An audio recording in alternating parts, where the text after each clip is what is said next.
Jessica Boyer here. I'm with Network in Action, and with me today I have the beautiful SuAnne Hoffman, and she is with Keller Williams Real Estate, I should say, not Keller Real Estate. But I'm basically just going to turn the time over to SuAnne, kind of have her introduce herself, who she is, what she does, and how, SuAnne, you have responded with this lovely coronavirus. Oh, so much fun. I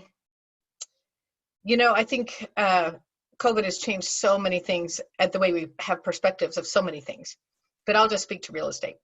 I've been selling real estate, of course, for like 30 years in Utah County. Really have a super deep, broad knowledge base of neighborhoods, values, schools, trends. I'm such a numbers junkie. I love to watch the numbers. So speaking of that, as this COVID thing has happened, what's happened is people right now, specifically speaking of this moment, a lot of buyers are sitting back watching, like what is going to happen? Our value is going to go down. And sellers are sitting back and saying, wow, is it safe to put my house on the market? I'm going to have strangers come in my house. And are there a lot of buyers looking? So they're sitting back watching.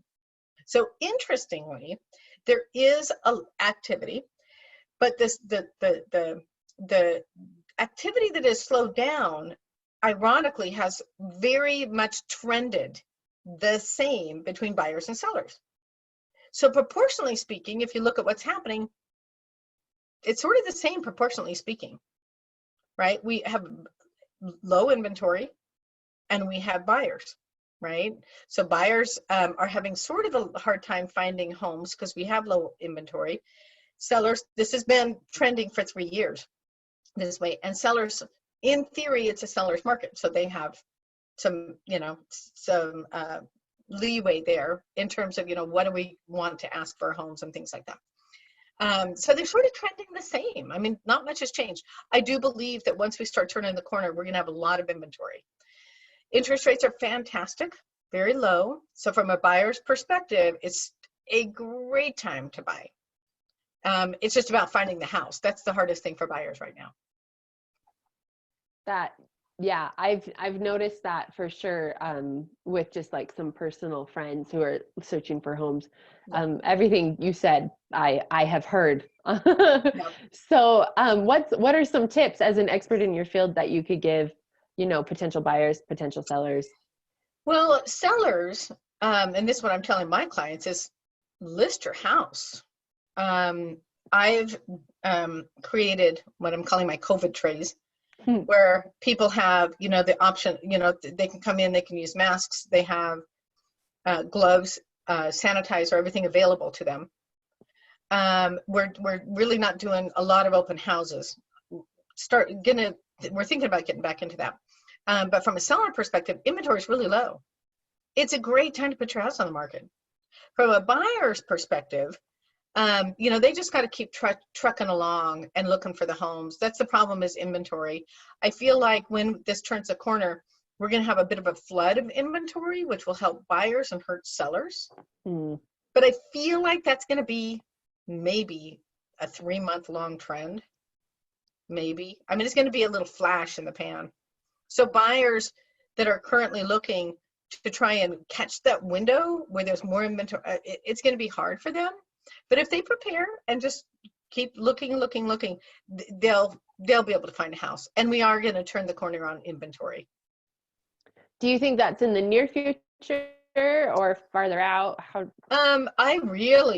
want to believe it's in the near future. I do believe that it's coming fairly quickly, and we're just going to trend that with the governor's guidelines on opening things up. I mean, that's what's going to cause us to turn that corner too, is governor guidelines.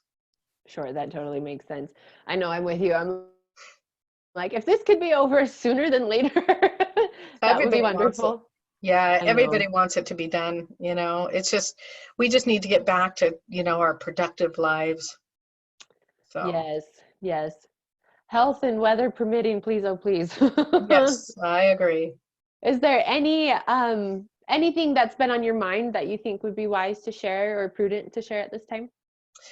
Not really. I always recommend that buyers and sellers really get themselves hooked up with a good agent.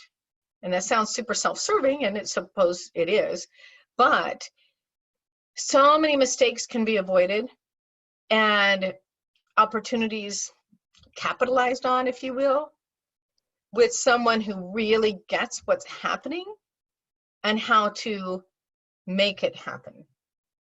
And a lot of that comes down to, the language used in negotiations, right? What to look for, what to avoid. And unless you do this every day you just don't know, you can stumble through it, but having someone can save you a lot of money and make you a lot of money, depending on which side of the equation you're on.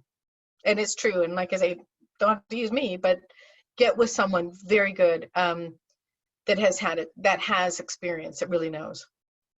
I love that advice. And I feel like that can kind of go across the board. I know in my life, when I have gone to an expert in whatever their field is, the amount of time and money I save by utilizing them is like phenomenal. And then I forget about it. Sometimes I'm like, I can do it myself. And it just ends up becoming a mess. So I wholeheartedly agree with that. When you have an expert on your team, like, it just makes life so much better. Yeah. And in theory, seriously, they can make and save you money. I love that.